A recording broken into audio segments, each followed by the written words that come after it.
ਸਾਰਿਆਂ ਨੂੰ ਵਿਸ਼ੇ ਮਿਲ ਵੀ ਗਿਆ ਹੈ। ਨਵਰਾਤਰਾ ਦੇ ਵਿੱਚ ਹੋ ਰਿਹਾ, ਸਾਰੇ ਰਾਮਲੀਲਾ ਦੇ ਵਿੱਚ ਬਿਜ਼ੀ ਵੀ ਹੈ। 21 ਤਰੀਕ ਨੂੰ ਅਸੀਂ ਜਿੱਦਾਂ ਦੇਖਿਆ ਵੀ ਪ੍ਰਧਾਨ ਮੰਤਰੀ ਨੇ ਕਿਹਾ ਵੀ GST ਜਿਹੜਾ ਰਿਫਾਰਮਸ ਹੈ ਉਹ ਲਾਗੂ ਹੋਣ ਵਾਲੇ ਹੈ, ਉਹਦਾ ਕੀ ਇੰਪੈਕਟ ਹੈਗਾ। ਉਹ ਕਰਨਲ ਜੈ ਬੰਸ ਜੀ ਦਾ ਇੱਕ ਪੂਰਾ ਸਾਡੇ ਤੇ ਉਹ ਵੀ ਸੀਗਾ ਵੀ ਇਹ ਕੰਮ ਕਰਨਾ ਵੀ ਹੈ।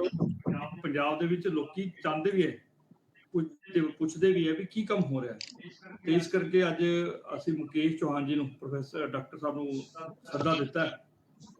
ਡਾਕਟਰ ਸਾਹਿਬ ਵੈਸੇ ਮੁਕੇਸ਼ ਚੌਹਾਨ ਨੂੰ ਸਾਰੇ ਜਾਣਦੇ ਆ, ਆਪਣੇ ਜਿਹੜੇ ਰੈਗੂਲਰ ਸਿਸਟਰ ਹੈ ਸਾਡੇ ਪ੍ਰੋਗਰਾਮ ਵੀ ਇਹ ਕਰਦੇ ਵੀ ਰਹਿੰਦੇ, ਅਟੈਂਡ ਵੀ ਕਰਦੇ। ਅੱਜ ਦਾ ਜਿਹੜਾ ਟੌਪਿਕ ਹੈ next generation GST, our view and impact in economy particularly in Punjab. ਇਹ ਟੌਪਿਕ ਸਾਰਾ ਕੋਲ ਪਹੁੰਚਿਆ ਵੀ ਹੈ। ਡਾਕਟਰ ਮੁਕੇਸ਼ ਚੌਹਾਨ ਦਾ ਮੈਂ ਵਿਧੀਵਤ ਤੁਹਾਨੂੰ ਦੱਸ ਵੀ ਦੇਣਾ ਵੀ ਇਸ ਸਮੇਂ ਐਸੋਸੀਏਟ ਪ੍ਰੋਫੈਸਰ ਹੈ ਕਮਰਸ ਦੇ, ਹੈਡ ਆਫ ਦਾ ਡਿਪਾਰਟਮੈਂਟ ਹੈ business administration, post graduate government college sector ਚਾਲੀ ਦੇ ਵਿੱਚ। ਤੇ ਇਹ ਵਿੱਚ ਅੱਜ ਦੇ ਲਗਭਗ ਜਦੋਂ ਵੀ ਬਿਜ਼ਨਸ ਮੈਨੇਜਮੈਂਟ ਤੇ ਜਾਂ ਬਿਜ਼ਨਸ ਕੋਈ ਗੱਲ ਹੁੰਦੀ ਹੈ, ਅਸੀਂ ਇਹਨਾਂ ਨੂੰ ਹਮੇਸ਼ਾ ਜੀ ਡਾਕਟਰ ਸਾਹਿਬ ਤੁਹਾਨੂੰ ਸੱਦਾ ਦਿੱਤਾ ਤਾਂ ਤੁਸੀਂ ਆਪਣੀ ਗੱਲ। Thank you sir. पहले तो मैं सत्येंद्र जी का और जयबंश जी का बहुत बहुत धन्यवाद, आभार व्यक्त करना चाहता हूँ कि उन्होंने मुझे मौका दिया कि जितना भी मुझे थोड़ा बहुत इस बारे में ज्ञान है मैं अपने साथियों के साथ शेयर कर सकूं। इतना ही पर्पस है कि शेयर कर सके। राइट, हो सकता है मैं कहीं गलत हूँ या आपको लगे कि नहीं यहाँ कहीं कोई डिफरेंस आ रहा है, तो ये house is open, we can discuss. Right, अगर मैं अपनी बात शुरू करूँ तो हमें सभी को पता है, हम सबकी जो भी एज ग्रुप है उसमें हम सभी को ये चीज पता है कि पहले केवल एक सेल टैक्स हुआ करता था। राइट, स्टेट का सेल टैक्स अलग हुआ करता था, सेंटर का अलग हुआ करता था और दोनों अपने अपने टैक्स लगाते रहते थे। राइट, उसके बाद एक चीज ऐड हुई, वो हुई सर्विस टैक्स। और स्टार्टिंग में लिमिटेड सर्विसेज थी और उसके बाद हर सर्विस के ऊपर टैक्स इम्पोज कर दिया। तो ये दो एक्ट अलग अलग चलते थे, सेल टैक्स अलग चलता था, सर्विस टैक्स अलग चलता था। 2017 में गवर्नमेंट ने डिसाइड किया कि है तो दोनों टैक्स ही, चाहे सर्विस है चाहे प्रोडक्ट है, तो उसको कंबाइंड करके एक एक्ट बना दिया जिसका नाम हो गया GST, goods and service tax. तो ये 2017 से इम्प्लीमेंट हो गया, जब मोदी जी आए उसके बाद की बात है। एक चीज हम ये देख सकते हैं कि मोदी जी के आने के बाद बहुत सारे जितने भी एक्ट्स हैं उनमें काफी रिफॉर्म्स लेके आए हैं। कुछ एक्ट्स ऐसे थे जिनकी कोई यूज नहीं है, उनको डिलीट किया। जो सेक्शंस इफेक्टिव नहीं थे उनको डिलीट किया, जो सेक्शंस रिक्वायर्ड थे उनको ऐड किया। तो उसी क्रम में ये भी चीज थी कि दोनों एक्ट को मिला के एक एक्ट बना दिया गया ताकि लोगों को क्लैरिटी रहे कि भाई एक्ट एक ही है, चाहे सर्विस है चाहे गुड्स है। अब जो हम टैक्स स्लैब्स की बात करते हैं तो टैक्स स्लैब्स कई तरह की रही है। नॉर्मली रही है 5%, 12%, 18%, और उसके ऊपर भी कुछ रही है जो कि लग्जरी प्रोडक्ट्स के ऊपर रही, या फिर हम कह सकते हैं कि जो ये नशे वाली चीजें हैं, बीड़ी, सिगरेट, गुटखा, तंबाकू, लिकर, उनके ऊपर 40% तक भी रेट्स को इम्पोज किया गया। और उसके पीछे पर्पज यही होता है कि ज्यादा टैक्स रेट होगी तो ये लोग इन चीजों को कम यूज करेंगे। तो इस तरह से 5, 12, 18, 24, 40% की टैक्स रेट्स रही। अब जो मोदी जी ने 21 सितंबर को डिक्लेयर करा कि 22 सितंबर से हम रेट्स को रिड्यूस कर रहे हैं, जिसको इन्होंने रिफॉर्म्स बोला है। तो उन्होंने बोला कि जो GST अब है वो मेनली 2 रेट रहेगी, 2 स्लैब्स रहेगी रादर देन 4-5 स्लैब्स, वो रहेंगी 5% एंड 18%। दूसरा इन्होंने ये ब्रीफ दे रहा हूं मैं आपको। फिर उन्होंने क्या किया है कि जो टैक्स की जो रेट्स कट करी है वो मेनली किसके ऊपर करी, जो हाउस होल्ड की चीजें हैं, जो एक मिडिल क्लास, लोअर क्लास सारे लोग यूज करते हैं। तो उसमें सोप्स, टूथपेस्ट, इंडियन ब्रेड्स, उसको इवन इन्होंने 5% तक कर दिया और कई जगह इन्होंने नील भी किया है। जो लाइफ सेविंग ड्रग्स है, जो पेशेंट्स को जीवन प्रदान करती है, उनके ऊपर भी इन्होंने 12% से इवन नील और कुछ चीजों पे 5% तक कर दिया ताकि मरीज पे खर्चा कम हो। 2 व्हीलर्स पे 28 से 18% कर दिया है। और जो फार्मा अपने एग्रीकल्चर में फार्म मशीनरीज वगैरह काम आती है, उन मशीनों पर भी 12% से 5% टैक्स कर दिया है।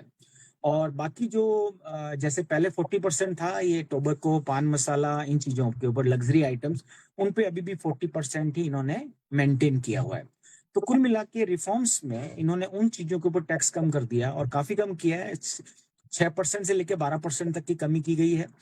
और अगर मैं केवल 6% की बात करूं, तो जो चीज पहले आपको 118 में पड़ती थी, 100 रुपए की चीज 18% टैक्स पे, अब वो 106 रुपए में पड़ेगी। तो इसका मतलब 12 रुपए की सेविंग होगी कंज्यूमर को। ये केवल 100 रुपए पे 12 रुपए की सेविंग है। इसका मतलब 1000 की चीज पे 120 रुपए की सेविंग, 10,000 पे 1200 की सेविंग, और 1 लाख की चीज के ऊपर करीब करीब 12,000 का बेनिफिट उसको कंज्यूमर को मिलेगा। मतलब उसको करीब, आप देखिए, 1 लाख की चीज पे 12,000 का बेनिफिट का मतलब 88,000 उसको कॉस्ट आएगी। अब देखिए, इकोनॉमी में एक चीज सिंपल है कि एक का प्रॉफिट दूसरे का लॉस, दूसरे का लॉस पहले का प्रॉफिट। अब इसमें जो कंज्यूमर को ये प्रॉफिट मिलेगा कि टैक्स की वजह से उसको सेविंग होगी, तो उसका लॉस किसको होएगा? उसका लॉस होएगा गवर्नमेंट को। गवर्नमेंट की रेवेन्यू पे फर्क पड़ेगा। अगर मैं एग्जिस्टिंग सिस्टम मैंने आपको बता ही दिया, 5 to 8% मैंने आपको बता दिया कि 22 दिसंबर से इन्होंने इसको कम कर दिया है। 2 स्लैब्स कर दिए है, 5 to 18%, ये मैंने आपको बताया। अब इसकी एक चीज देखिए, 7 पिलर्स ऑफ नेक्स्ट जनरेशन। इस टैक्स रिफॉर्म्स के 7 पिलर्स हैं। वो 7 पिलर्स कौन से हैं? सत्येंद्र जी, ये स्लाइड नंबर 5 है। 7 पिलर्स हैं। पहला पिलर है building on the success of GST, one nation one tax expanded, the tax payer base simplified कर दिया कि 2 लेयर रहेगी, 5% एंड 18%। पहला पिलर इसका ये है, मतलब मल्टीपल रेट से कम भी की, और नंबर में भी कम की, और उसको डिजिट में भी कम किया, राइट। दूसरा पिलर ये है कि इसको रेशनलाइज किया गया है, ताकि जो आम आदमी है, मिडिल क्लास पर्टिकुलरली, उसके ऊपर टैक्स का भार कम से कम पड़े। तीसरा पिलर जो इसका ये रहेगा कि टेक्नोलॉजी में भी इन्होंने चेंजेस किए हैं, और टेक्नोलॉजी का फायदा ये होगा कि एक छोटा जो कारोबारी है वो भी बहुत इजीली खुद को जीएसटी में रजिस्टर करके इजीली बिलिंग कर सकता है। और रिफंड में इन्होंने बोला है कि 90% तक का जो रिफंड है वो एडवांस रिफंड की कैटेगरी में रहेगा। मतलब जो छोटे व्यापारी हैं, जिनका टैक्स कलेक्ट किया, उनका एक्चुअल टैक्स बनता नहीं है, राइट, कि 20 लाख से कम उनका वो है टर्नओवर, तो उसकी रिफंड जो होगी वो बहुत फास्ट कर होगी इसके अंदर। उसको वेट नहीं करना पड़ेगा रिफंड का, मतलब उसकी वर्किंग कैपिटल जो रहेगी वो इंटैक्ट रहेगी। नेक्स्ट जो पिलर है, next slide sir, putting consumers first. Essential goods पे इन्होंने 0 से 5% ब्रैकेट में चीजें कर दी है। जो डे टू डे यूज की हम बातें करते हैं, राइट, उन चीजों के ऊपर इन्होंने जो 5% था उसको 0 भी किया है, 12% को 5% तक भी किया है। तो जो रोजमर्रा की चीजें हैं, उन चीजों के ऊपर उन्होंने टैक्स को कम किया है। एक पिलर ये रहेगा। अब बात रही है पिलर कैसे हुआ। देखिए, इस कंट्री में सबसे बड़ा जो वर्ग है वो है मध्यम वर्ग। उसके इक्वली या उसके थोड़ा और नीचे ले तो वो उससे भी नीचे वाला वर्ग है, जिसको हम लोअर वर्ग बोलते हैं। ऊपर वाला वर्ग इतना बड़ा नहीं है, उसके ऊपर टैक्स ज्यादा भी लगेगा कोई फर्क नहीं पड़ता। अब जब हमारे ऊपर टैक्स कम लगेगा तो हमें अर्निंग सेव होगी। उस सेविंग को हम मल्टीपल चीजों पे यूज कर सकते हैं। चाहे तो हम कंजम्पशन की दूसरी चीजें खरीद सकते हैं, और चाहे तो उसे एज ए स्मॉल सेविंग भी काम में ले सकते हैं। एमएसएमई को इन्होंने और ज्यादा स्ट्रॉन्ग किया है, क्योंकि होगा क्या कि जब टैक्स रेट कम होगी तो जो एमएसएमई है वो बेटर तरीके से कम्पीट कर पाएंगे जो बड़े प्लेयर्स हैं उनके साथ। देन स्टेट्स जो है वो भी, उनके ऊपर भी इफेक्ट पड़ेगा। अभी इसमें इफेक्ट की 2 चीजें हैं। ये एक्चुअली रिड्यूस करने से ये दुधारी तलवार वाला काम करेगा।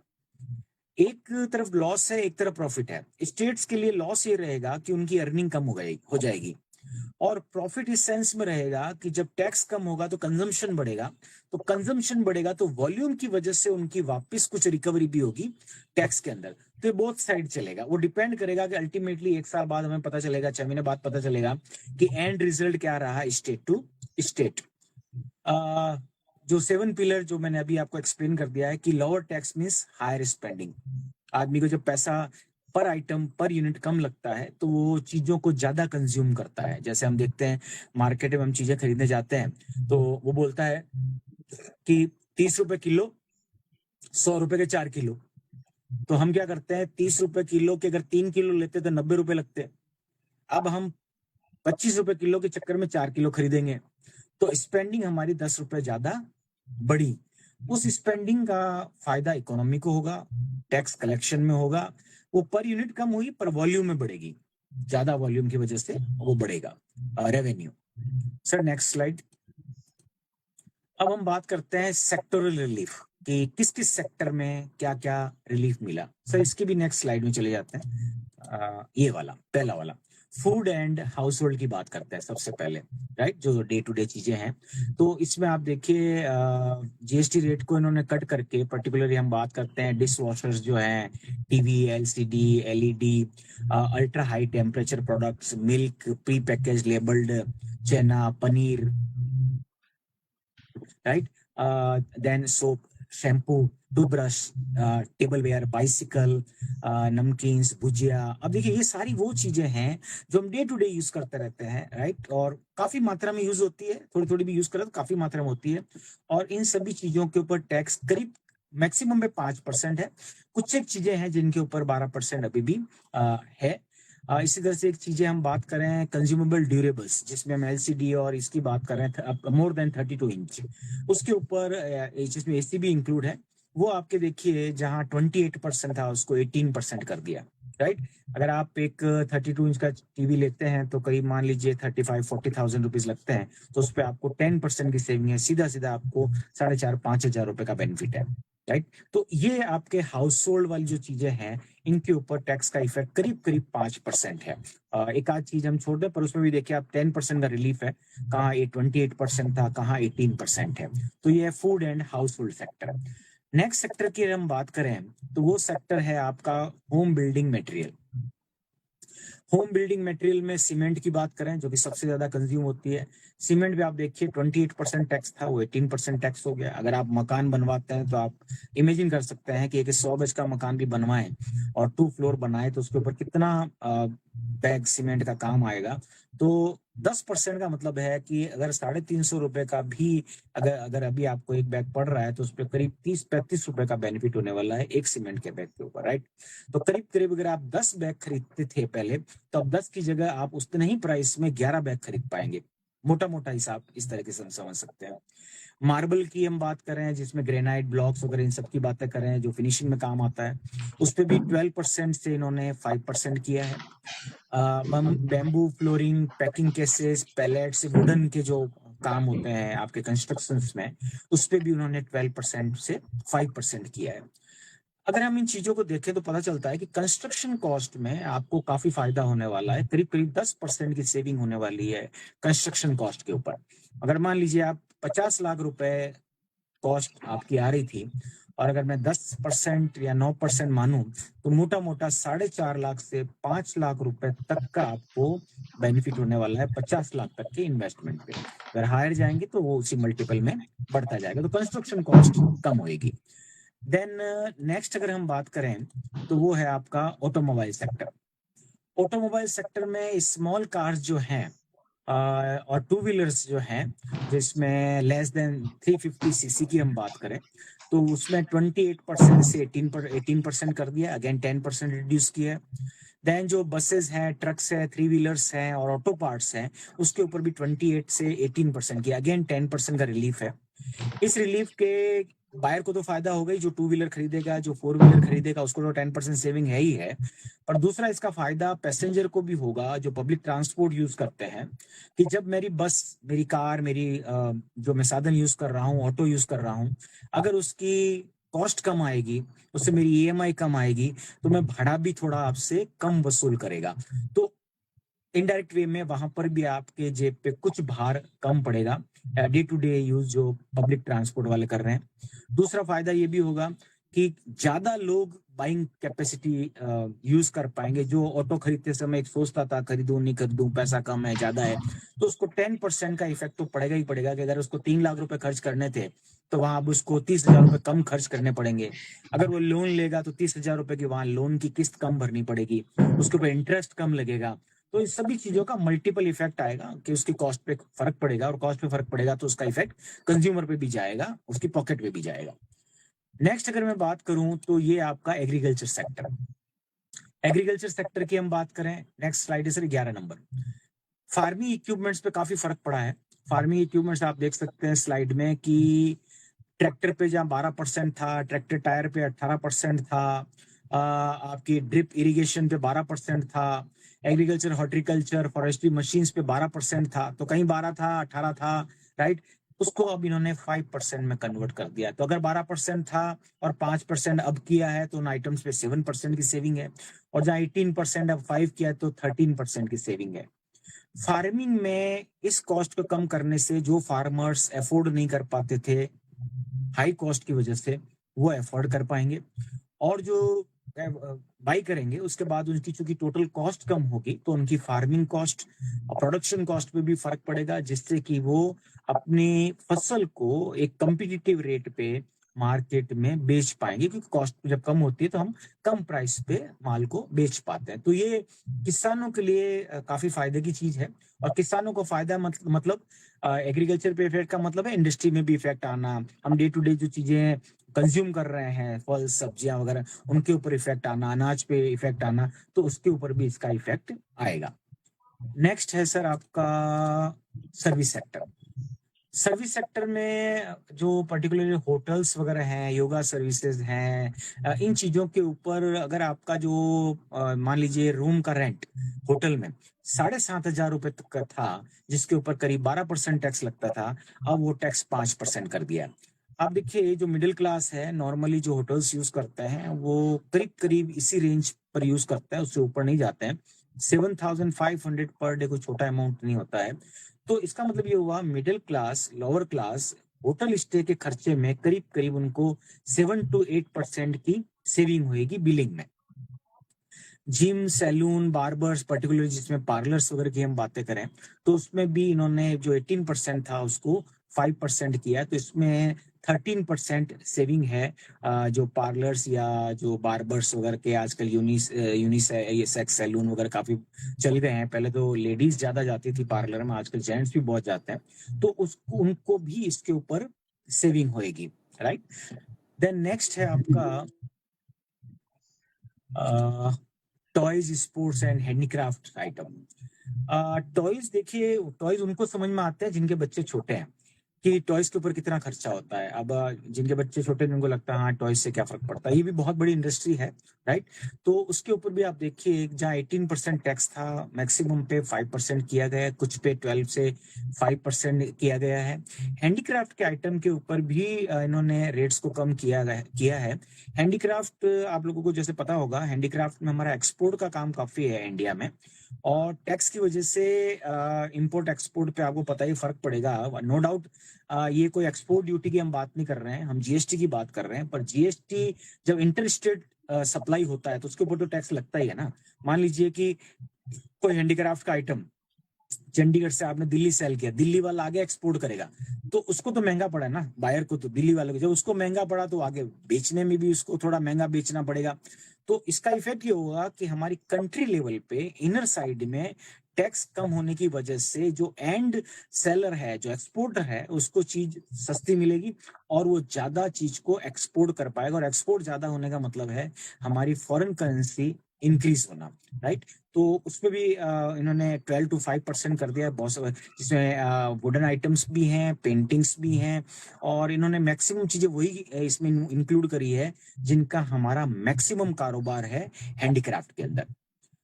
देन नेक्स्ट है आपका एजुकेशन सेक्टर।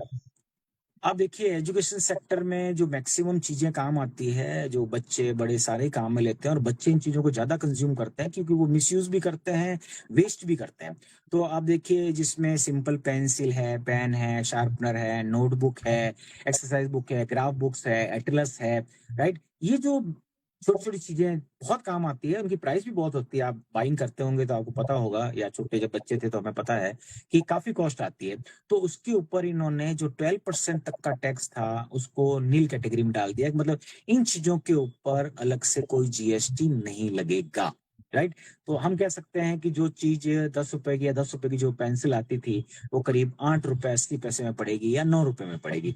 अब ये देखने में लगता है कि 1 रुपए से क्या फर्क पड़ता है, फर्क बहुत पड़ता है जब आप क्वांटिटी बाय करते हैं। जब हम नेशनल लेवल पे, स्टेट लेवल पे सोचते हैं तो इसमें लाखों करोड़ों रुपए का फर्क पड़ता है इस टैक्स से, राइट। और कंजम्पशन में भी फर्क पड़ता है, हम क्वांटिटी ज्यादा बाय कर पाते हैं, राइट। एक गरीब आदमी पे भी इफेक्ट करें तो वो चीज भी थोड़ा आराम से खरीद पाएगा, 5 रुपए की चीज उसको 4.5 रुपए में भी पड़ी, राइट, 10% से। तो इट इज लाइक दैट। तो एजुकेशन में जो बेसिक चीजें हैं उनके ऊपर इन्होंने टैक्स को कम किया। नेक्स्ट आता है sir medical sector. Medical sector में जो मेडिसिन हैं उसमें पर्टिकुलरली 33 टाइप्स की जो लाइफ सेविंग ड्रग्स हैं, राइट, जो डायग्नोस्टिक किट्स हैं, उनके ऊपर इन्होंने जो 12% टैक्स था उसको 0% में कन्वर्ट कर दिया है। बहुत सारी मेडिसिन जो आयुर्वेदिक और यूनानी होम्योपैथी कैटेगरी की है उनके ऊपर 12% से 5% टैक्स किया। बहुत सारे लोग हैं इंडिया में जो आयुर्वेद पे काफी भरोसा करते हैं, होम्योपैथी पे काफी भरोसा करते हैं, और जो बचपन से इन चीजों को यूज करते हैं उनकी हेल्थ पे नो डाउट इसका बहुत अच्छा फर्क भी पड़ता है। नो डाउट जो एलोपैथी रेगुलर यूज करते हैं उनको इसमें ज्यादा भरोसा नहीं होता है, और कुछ लोग स्टार्ट करते हैं फिर छोड़ देते हैं कि नहीं यार इसकी वो रिकवरी नहीं है। बट आज की डेट में मैं आपको बताऊं, पिछले करीब 10 साल से इस सेक्टर में बहुत इन्वेस्टमेंट भी बढ़ा है, और बहुत पेशेंट्स हैं जो उधर शिफ्ट हो रहे हैं और लोगों को फायदा भी हो रहा है। तो उसमें भी टैक्स 12% से 5% कर दिया है। हमें चश्मे की या स्पेक्ट्स और करेक्टिव गॉगल्स की बातें करें तो उसको टैक्स को सीधा 28% से 5% कर दिया, मतलब 23% का फायदा है। तो जो चीज 1,000 रुपए में पड़ती थी वो 800 रुपए से भी कम में पड़ेगी आपका। अगर ऐनक आप खरीदते हैं आजकल 2-2,500 3,000 के ऐनक कोई बहुत बड़ी बात नहीं है। 3,000 पे अगर मैं 18% या 23% की बात करूं या 20% की भी बात करूं तो 3,000 पे 20% सीधा 600 रुपए का फायदा होता है। तो कहाँ 3,000 कहाँ 2,400 रुपए आपकी लागत आने वाली है। मेडिकल डेंटल वेटनरी जो डिवाइस थे उसके ऊपर भी 18% से 5% इन्होंने टैक्स को किया है। तो ये है मेडिकल सेक्टर। फिर आपका आता है हेल्थ एंड लाइफ इंश्योरेंस। अब हम सबको पता है इंश्योरेंस पे भी हमें जीएसटी देना पड़ता है। तो अब उसको जीएसटी को इंडिविजुअल हेल्थ इंश्योरेंस और इंडिविजुअल लाइफ इंश्योरेंस पे इन्होंने जीएसटी जो 18% होता था, अगर मेरा प्रीमियम 10,000 था तो मुझे देना पड़ता था 11,800। अब वो 0% कर दिया है इसके ऊपर, तो वो आपको अब 10,000 की जगह 10,000 ही देना पड़ेगा। उस पर जीएसटी इन्होंने रिमूव किया है। इसमें आगे और भी कुछ स्लैब्स भी हैं कि अगर बहुत हायर साइड अगर प्रीमियम है तो उसके ऊपर कुछ टैक्स भी है। पर मिडिल क्लास आप यूं मान लीजिए करीब लाख 1.5-2 लाख तक का अगर प्रीमियम 1 साल का दे रहे हैं तो आप मान के चलिए कि उसके ऊपर आपको मोटा मोटा 18% का बेनिफिट मिला। 18 से 20,000 रुपए एवरी ईयर सेविंग होने वाली है। आई कैन से कि आप एक दूसरी पॉलिसी बाई कर सकते हैं जिसके ऊपर आपको 18 से 20,000 प्रीमियम आए 1 साल का, राइट। तो आप उस पैसे को उधर डाइवर्ट कर सकते हैं।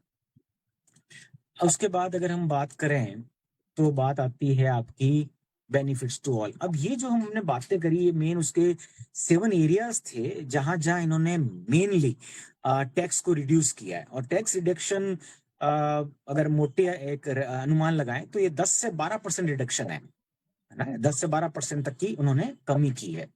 अब इसका इफेक्ट क्या होगा, बेनिफिट क्या होगा?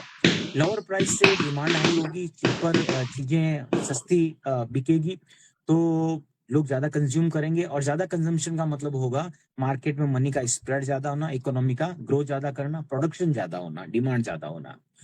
एमएसएमई को सपोर्ट करेगा क्योंकि जब कॉस्ट रिड्यूस होती है तो जो मिडिल आपके जो है micro small medium enterprises MSME, वो लोग आराम से बड़ी इंडस्ट्रीज के साथ compete कर पाते हैं। ईज ऑफ लाइफ लिविंग, मतलब कम प्राइस की वजह से आप जो चीजें यूज नहीं भी करते थे, थोड़ी करते थे, वो अब थोड़ी आप ज्यादा यूज कर सकते हैं, जो नहीं करते थे उसको यूज करना स्टार्ट कर सकते हैं।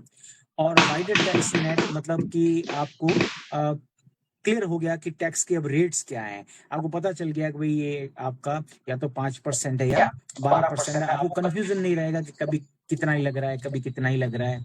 मैन्युफैक्चरिंग को सपोर्ट करेगा डोमेस्टिक वैल्यू एडिशन की वजह से, इससे एक्सपोर्ट पे फर्क पड़ेगा, रेवेन्यू ग्रोथ पे फर्क पड़ेगा। Sir next slide 18 number. Revenue growth पे फर्क पड़ेगा, राइट, सेल ज्यादा होगी प्राइस कम होने की वजह से। इकोनॉमिक मोमेंटम रहेगा, lower cost, higher demand, higher production की वजह से और भी बहुत सारे एरियाज पे इफेक्ट आता है, मतलब ट्रांसपोर्ट पे फर्क पड़ता है, सप्लायर जो है आपके रॉ मटेरियल जो प्रोवाइड करता है करवाते हैं उनके ऊपर फर्क पड़ता है, जो वर्कर काम करते हैं सप्लायर के पास उस पर फर्क पड़ता है, राइट। तो ओवरऑल बूम आता है ज्यादा डिमांड की वजह से। देन सोशल प्रोटेक्शन एग्जाम्पशन, इसमें पर्टिकुलर देखिए इंश्योरेंस पे टैक्स बहुत भारी पड़ता था वाकई में। तो अब जो इंश्योरेंस नहीं भी करवाते थे वो कम प्रीमियम के ऊपर एटलीस्ट इंश्योरेंस तो करवा ही सकते हैं, राइट। देन सिटीजन सेंट्रिक है, मतलब इसके ऊपर हमने सिटीजन को ज्यादा फोकस किया गया है कि सिटीजन के ऊपर ज्यादा बोझ ना आए, उनका खर्चा कम हो।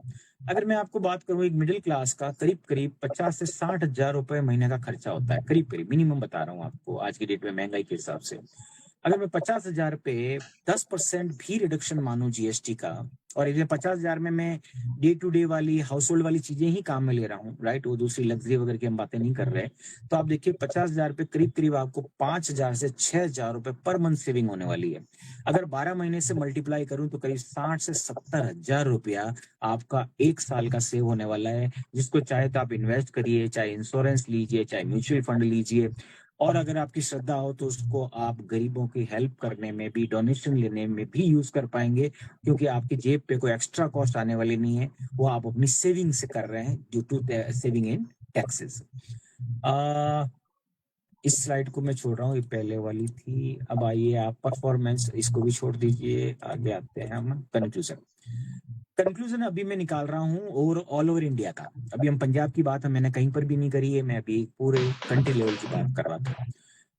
इसको रिड्यूस करने से ओवरऑल कंक्लूजन की बात यह है कि कंज्यूमर पे कॉस्ट कम आई, कंजम्पशन बढ़ेगा, छोटे जो व्यापारी हैं उनकी कम्पिटिटिव पावर बढ़ेगी, कम प्राइस की वजह से प्रोडक्शन बढ़ेगा, सप्लाई बढ़ेगी, ट्रांसपोर्ट पे फर्क पड़ेगा, सप्लाई पे फर्क पड़ेगा, वर्कर्स पे फर्क पड़ेगा, राइट। ओवरऑल इकोनॉमी आपकी बूम होगी, मतलब हायर साइड जाएगी। अब बात करते हैं नेक्स्ट, जो मैं डिस्कस करना चाह रहा था वो आती है आपकी पंजाब की। अब हम पंजाब की बात करते हैं। सर पहले में हम इसी लेवल पे कुछ डिस्कस करें या पहले मैं अपनी डिस्कशन खत्म करूं?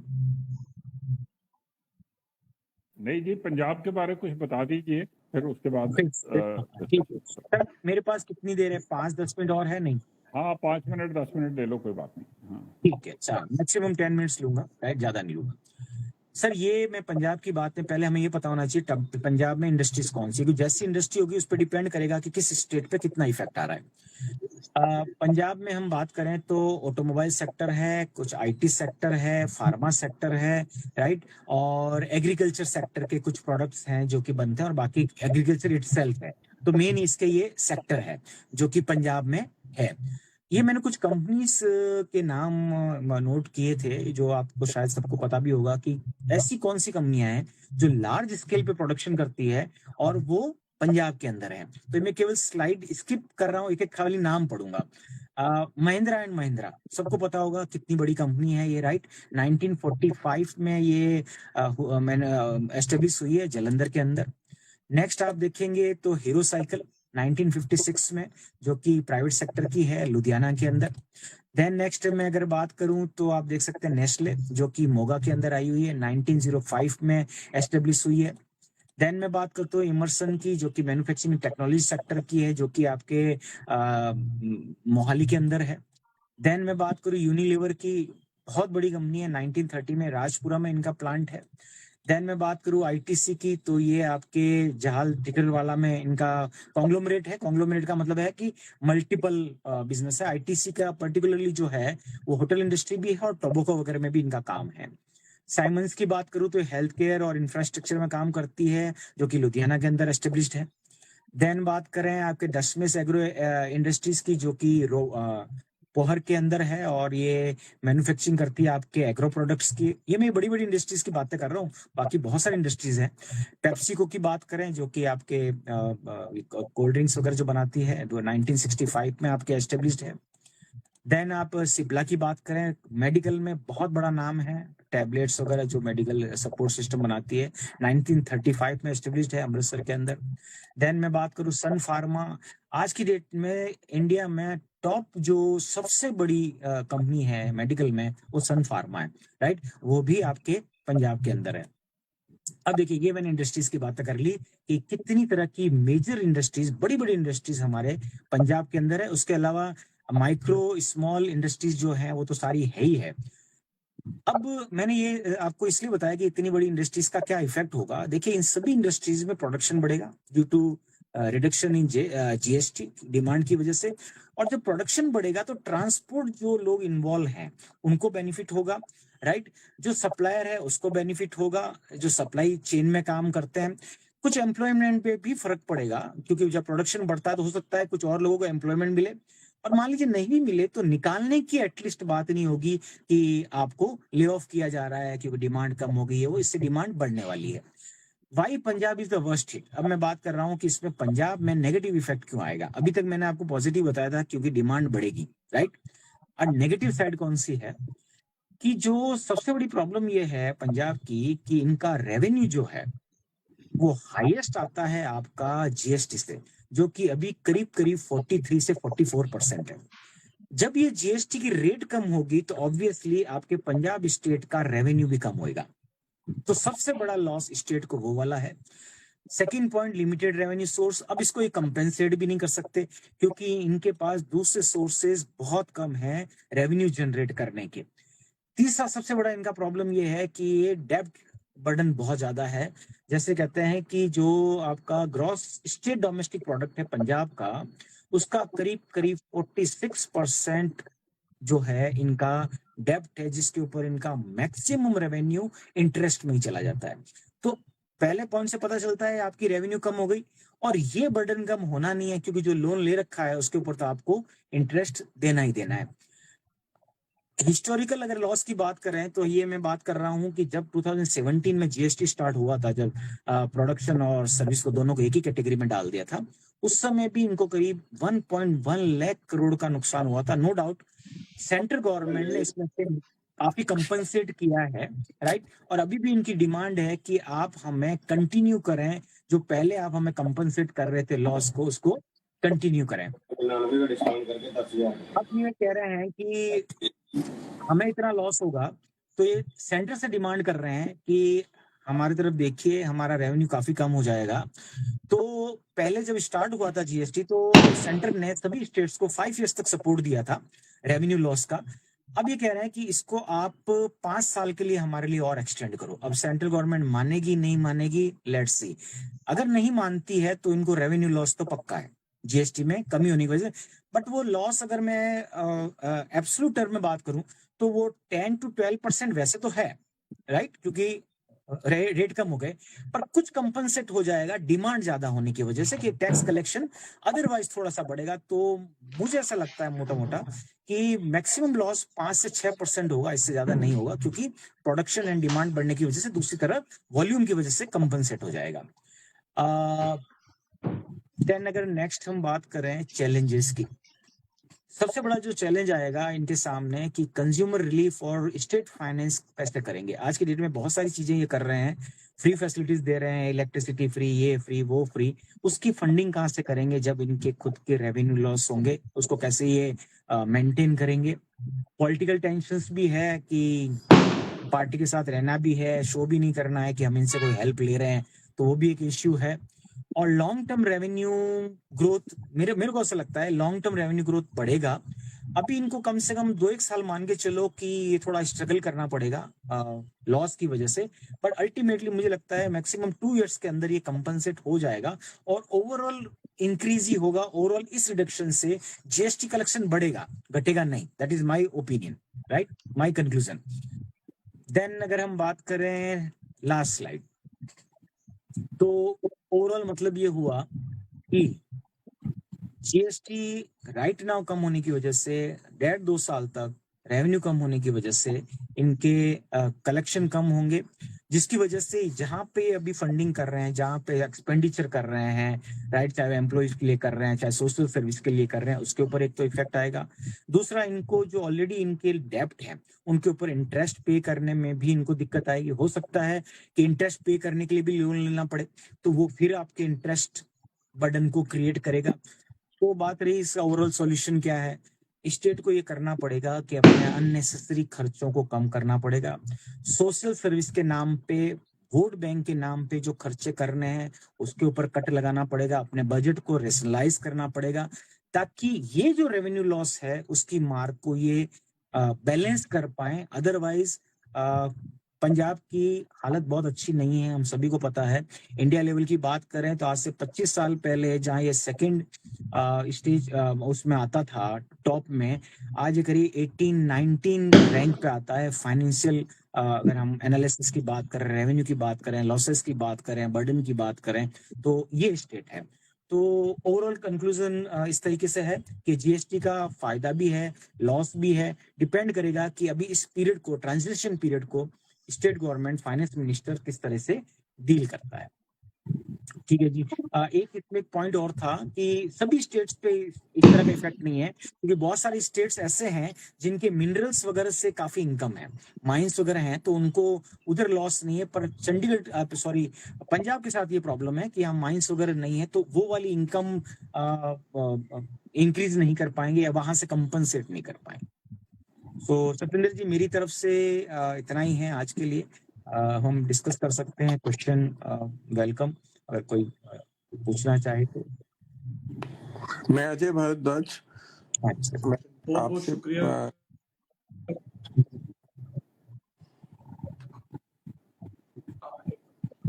हाँ जी, please carry on. I am sorry. Journalist Ajay Bhardwaj, ये आपसे सर मैं ऐड करना चाहते हैं? नहीं, वन बाय वन। हाँ जी, गुड मीट मेरा यू। सिर्फ पंजाब के प्रति वो सवाल था कि अगर पंजाब में इतनी प्रॉब्लम होने वाली है, जैसे आपने समझाया जीएसटी कटेगा, और पंजाब में रिसोर्स जनरेशन की बहुत देर से समस्या हो रही है, क्योंकि हम बिल्कुल। आप तो खैर बहुत मर्मज्ञ हैं इकोनॉमिक्स में, लेकिन मैं एज ए जर्नलिस्ट ये समझता हूँ कि रेवेन्यू जनरेशन जो है पंजाब में वो माइनस तक है। तो हमारा जितना भी होता है सारा कुछ, वो 40-50% तो चला जाता है इंटरेस्ट में, और बाकी बिल्कुल। चला जाता है पेंशन्स में, और बाकी चला जाता है बाकी चीज़ों में। तो we are left with nothing for development this time. तो अब जिस तरह की आपने मुझे अभी आपने शेयर की है पिक्चर कि पंजाब में जीएसटी की वजह से और भी ज़्यादा नुकसान होने वाला है, तो इसमें मैं दो एस्पेक्ट देख रहा हूँ। एक तो है एक साधारण पुरुष के लिए इकोनॉमिक इम्प्लीकेशंस क्या है, और दूसरा ये है कि पॉलिटिकल इम्प्लीकेशंस क्या है, क्योंकि कल को आम आदमी पार्टी ये भी शोर डालने की कोशिश करेगी कि बीजेपी ने जानबूझ के हमारे साथ ये खिलवाड़ करने का प्रयास किया है। और दूसरा है कि आम आदमी जो है, आम आदमी में एक फार्मर है पंजाब में और एक एंटरप्रेन्योर है, तो उन दोनों को भी जिस तरह से आपने प्रदर्शित किया है, तो मुझे लगता है both of them are going to be kind of going into the losses. So already Punjab is into a deep economic crisis. तो ऐसी स्थिति में अगर ये हुआ है, तो मैं आपसे निवेदन यही करूँगा कि क्या इसके पॉलिटिकल इम्प्लीकेशंस हो सकते हैं? सर बिल्कुल हो सकते हैं। देखिए सर, अभी जो ये रिफॉर्म्स लेके आए हैं उसका मेन मकसद कोई ना स्टेट का है ना सेंटर का है। मेन मकसद है इनका कि जो कंज्यूमर है उसको रिलीफ देना, मेन मकसद ये है। जब जीएसटी बढ़ाते हैं तो यही पॉलिटिशियन बोलते हैं कि इतना जीएसटी बढ़ा दिया, कंज्यूमर पे बाहर डाल दिया, बेचारे बेचारे बेचारे बेचारे। अब जब कम किया तो खुद की रेवेन्यू कम होगी, तो अब ये बोलेंगे कि जी हमारा तो रेवेन्यू पे इफेक्ट आ गया, तो इसका मतलब आप कंज्यूमर का भला नहीं चाहते। तो कंज्यूमर का भला करना तो जरूरी है ना, सिटीजन फर्स्ट है, तो उसके ऊपर आप बने भार कम डाला। अब इसका तरीका केवल एक ही रहेगा। देखो पॉलिटिकल तो ये करेंगे, अरे सारे लोग करेंगे, जो अपोजिट पार्टी होती है तो सारे कुछ अपने अपने हिसाब से करते हैं, पर अगर आप जेन्यून हैं, अगर आप रियली सिटीजन्स को फेवर करते हैं या आम आदमी के लिए काम करते हैं, तो आपको करना यह है कि अपने लॉसेज वेस्टेजेस जो हैं जहाँ स्क्रैप हो रहा है, फालतू की रेवेन्यू जा रही है, उस पर आप बैन लगाएं, उसको रिड्यूस कर रहे हैं। अब जैसे इलेक्ट्रिसिटी ऐसे लोगों को फ्री मिल रही है जो बहुत वेल टू डू है, उनको इलेक्ट्रिसिटी फ्री देने की जरूरत नहीं है, राइट? तो ऐसे खर्चों पे आप कमी करें, मतलब केवल एक वोट बैंक पे काम करना मुझे लगता है बंद करना पड़ेगा। नहीं करने के नतीजे हम देख ही रहे हैं कि डेब्ट कितना बढ़ चुका है। केवल लोगों को खुश करने के चक्कर में, खुश करिए, आप टैक्स रिड्यूस करके खुश करिए ना, राइट? तो इसका और कोई सॉल्यूशन मेरे को तो नहीं नजर आता कि किस तरह से हो पाएगा। इंडस्ट्रीज देखिए, बहुत अच्छी इंडस्ट्रीज पंजाब में अभी भी काम कर रही है, उनको प्रमोट करो, उनके साथ मिलके आप काम करो, थोड़ा एक्सपोर्ट की तरफ काम करो, तो मुझे लग रहा है कि बात बन सकती है। थोड़ा टाइम तो लगेगा, साल भर तो मिनिमम मान के चलिए, प्रॉपर प्लानिंग करके चले। एक दूसरा सवाल है, I am sorry to the entire people who are participating. एक बार बार यहाँ पे चर्चा रहती है कि पेट्रोल पे अगर जीएसटी लग जाए, उसका मुझे आप एज एन इकोनॉमिस्ट बता सकते हैं कि क्यों नहीं गवर्नमेंट लगा रही है? पेट्रोल पे जी जीएसटी आप कह रहे हैं क्यों नहीं लगता? जी हाँ, देखिए उसमें ऐसा है ना कि ओवरऑल जो फंडिंग है पेट्रोलियम पे, वो ओवरऑल फंडिंग शुरू से ही जितने पीएसयू वगैरह ले लें या रिफाइनरी वगैरह सारे ले, वो सारी फंडिंग है सेंट्रल गवर्नमेंट की। पैसा सब जगह सेंटर का लगा हुआ है, तो सेंटर कभी नहीं चाहेगी कि जो पैसा हमने लगाया और जब कमाने की बारी आई तो हम स्टेट में बांट दें, पहली बात तो वो ये नहीं करेगी। दूसरी बात ये है कि सेंटर पूल एक ऐसा पूल है कि किसी भी स्टेट को जब पैसे की जरूरत होती है तो उसको सेंटर ही देता है। आज देखिए पंजाब में बारिश की वजह से इतने बुरे हालात हुए हैं और इनको फंडिंग करनी पड़ेगी, कौन करेगा? सेंट्रल गवर्नमेंट ही करेगी ना। तो सेंट्रल गवर्नमेंट खुद कुछ रिजर्व्स इस तरह इसलिए मेंटेन करती है ताकि जब जरूरत हो तो स्टेट्स का भला किया जा सके। आज मैं आपको कहता हूं, अगर आप पेट्रोल पे जीएसटी लगा के वही रेवेन्यू इनके साथ शेयर कर लीजिए, फिर भी इनकी यही हालत होनी है, क्योंकि इन्होंने वो पैसा इधर उधर उड़ा देना है फालतू के कामों में, या कह लें या सोशल सर्विस के नाम पे कह लें, वोट बैंक के नाम पे कह लें। तो ये मुझे लगता है ये ठीक है ना। घरों में आप देखते हैं बूढ़े बुजुर्ग, जो बाप होता है वो सैलरी 50,000 होने पर 40,000 ही बताता है, या 30,000 ही खर्च करता है, नहीं बताता मैं 20,000 बचा रहा हूँ। जब बच्चों को पता चलता है तो जरूर बोलते हैं कि हमारा बाप ऐसा है वैसा है, हमें कभी नहीं बताया, हमसे छुपाया, पर वही पैसा बचा हुआ उनके काम आता है, जब जरूरत होती है तो वही निकाल के देते हैं। तो ये वो वाली कैटेगरी की बात है। ये सोशल वेलफेयर और इकोनॉमिक्स को कैसे बैलेंस किया जा सकता है? जैसे प्रधानमंत्री जी ने भी आज 15 लाख बिहार की महिलाओं के लिए कुछ राशि छोड़ी है, तो मुझे लगता है कि सारी स्टेट गवर्नमेंट्स भी इसी फॉर्मूले को फॉलो करती हैं, तो इसको बैलेंस कैसे? पता है, सेंटर की पॉलिसी, सेंटर की जो चीज है वो स्टेट अगर फॉलो करे या स्टेट को सेंटर फॉलो करे, वो बात बननी नहीं है। आपको अपनी कैपेसिटी, अपनी स्ट्रेंथ, अपनी इकोनॉमी के हिसाब से चलने में ही फायदा है। मतलब आप देखिए ना, अगर मेरा पड़ोसी बहुत खर्चा कर रहा है देख के मैं भी करूं, तो वो बात बननी नहीं है। हर एक स्टेट का अपना अपना इश्यू है, अपने अपने हालात हैं। पहले वाली पॉलिटिकल पार्टीज ने कितना गंद मचाया था, नहीं मचाया था, क्या छोड़ के चले गए पीछे, कितना डेब्ट छोड़ के गए, तो आप अब उसके पीछा तो छूट नहीं सकता उससे। तो वो चीजें आपको कैरी करनी है और उसी में बैलेंस क्रिएट करना है, रेशनलाइजेशन करना है, वो करना ही पड़ेगा, कोई चॉइस नहीं है। और मैं आज भी सुबह किसी के साथ डिस्कस कर रहा था कि ये तो इंडिया लेवल पे ही होना चाहिए कि जो फ्रीबीज वाला काम है वो पूरे इंडिया लेवल पे सभी पॉलिटिकल पार्टी के लिए ये एक तरह से बैन सा ही होना चाहिए कि आप ये फ्री या मुफ्त वाली चीजों पे टोटली कंट्रोल होना चाहिए। केवल नीड बेस्ड लोगों को सुविधाएं देनी चाहिए, रादर देन कि एक बस पूरी जमात को या पूरी कैटेगरी को आप वैसे ही बांटते रहते हैं। वो बंद करना ही पड़ेगा, नहीं तो हालात करीब करीब सभी स्टेट के कोई बहुत अच्छे नहीं है, डेब्ट सबके ऊपर है, ज्यादा अच्छे हालात है नहीं। Thank you sir. Doctor Virendra Singh Chauhan कहना चाहते हैं। डॉक्टर वीरेंद्र जी बोलो सर। सतिंदर जी, और मैडम गुरमीत ने पहले उठाया सीगा हाथ, पर जरा उन्होंने तो पूछ लो पहले। तो पहले मैडम गुरमीत को अवसर दिया जाए जी।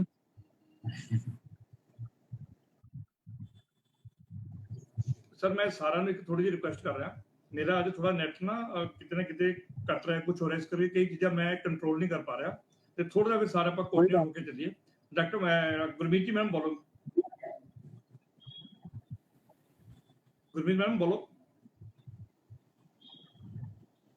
मतलब डॉक्टर वीरेंद्र जी मैडम सबको नमस्ते। मैं तो जी, मेरा ऑडियो मिल रहा है? हाँ जी, हाँ जी। नमस्कार सर, परनू सर, मैं गुरमीत बोल रही हूँ जी। बोलो बोलो सर, मैम बोलो। हाँ, ਸਰ ਮੈਂ ਸਿਰਫ ਇਹਨਾਂ ਪੁੱਛਣਾ ਚਾਹੁੰਦੀ ਹਾਂ ਕਿ ਸਪੋਰਟਸ ਗੁੱਡਸ ਤੇ ਕੀ ਫਰਕ ਪਏਗਾ, ਕਿਉਂਕਿ ਪੰਜਾਬ ਦੇ ਵਿੱਚ ਸਪੋਰਟਸ ਹੱਬ ਹੈ बिल्कुल है। ਤੇ ਇਸ ਚੀਜ਼ ਨੂੰ ਬਿਲਕੁਲ ਤੁਸੀਂ ਨਹੀਂ ਇਸ ਚੀਜ਼ ਤੇ ਦੱਸਿਆ। ਇਹ ਚੀਜ਼ से जरूर जानना पाओ कि कितना फायदा होएगा कितना नुकसान होएगा। मैम इसमें भी जो अगर लग्जरी टाइप के स्पोर्ट्स को हम छोड़ दें ना, जो बहुत महंगी चीजें हैं और जो रिच लोग यूज करते हैं उनको अगर छोड़ दें, तो इसके ऊपर भी इन्होंने 12 और 18% से 5% कर दिया है। जो नॉर्मल डे टू डे चीजें और जो प्लेयर और मीडियम क्लास और हम जो खेलते करते हैं ना, इनके ऊपर भी करीब करीब 8 से 10% रिडक्शन किया है। ठीक है, हाँ, थैंक यू सर, किया है। Thank you sir. क्योंकि ये स्पोर्ट्स वास्ते बहुत जरूरी है। बिल्कुल, पंजाब में बहुत बड़ी industry, no doubt sports industry Jalandhar वगैरह में बहुत बड़ा काम है, तो उसके सर, ऊपर इसका जिवें- पॉजिटिव इफेक्ट रहेगा। हाँ जी बिल्कुल। सर जिवें वीर जी ने क्या कि उन्होंने बहुत अच्छी तरह समझाया कि पंजाब ਦੇ ਵਿੱਚ ਅਗਰ GST ਦੇ ਨਾਲ ਰੈਵਨਿਊ ਤੇ ਫਰਕ ਪੈਂਦਾ ਤੇ ਪੰਜਾਬ ਤਾਂ ਪਹਿਲੇ ਹੀ ਹੜ੍ਹਾਂ ਦੀ ਮਾਰ ਹੇਠ ਹੈ ਕਿ बिल्कुल। ਪੰਜਾਬ ਦੇ ਤਾਂ बहुत ਮਾੜੇ ਹਾਲਾਤ ਹੋ ਜਾਣਗੇ। बिल्कुल, पर मैम वही बात है ना, अब जैसे अगर मैं इसका एक दूसरी साइड लूं, तो क्या हम पंजाब की रेवेन्यू बढ़ाने के लिए GST बढ़ा दें, उनकी रेवेन्यू और बढ़ जाएगी। GST बढ़ाने का मतलब है कंज्यूमर को मारना। कंज्यूमर को मार के पॉलिटिकल पार्टीज को या एक उस इकोनॉमी को एक जो इन्होंने वैसे बना रखी है उसको सस्टेन करना पॉसिबल नहीं है ना।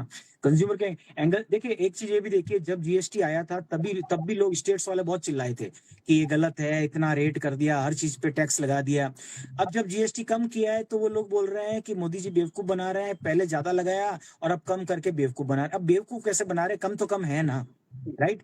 अब वो शायद इस एंगल से बोल रहे हैं कि उनकी रेवेन्यू का लॉस होने वाला है, तो वो किसी का लॉस किसी का प्रॉफिट, ये तो चलेगा ही नहीं सर, वो तो उन्होंने मैनेज करना पड़ेगा क्योंकि बिल्कुल। इलेक्ट्रिसिटी 3-4 रुपये भी हो जावे ना ते किसी ਨੂੰ कोई बुरा नहीं लगता बिल देना। बिल्कुल, हाँ जी। इलेक्ट्रिसिटी थी बिल्कुल जड़ा है फ्री वाला। हाँ वो जी, खत्म आगे करना आगे चाहिए। बढ़े मैडम, आपकी बात समझ आ गई हमें। वीरेंद्र जी बताइए, आप क्या बात करना चाहते हैं।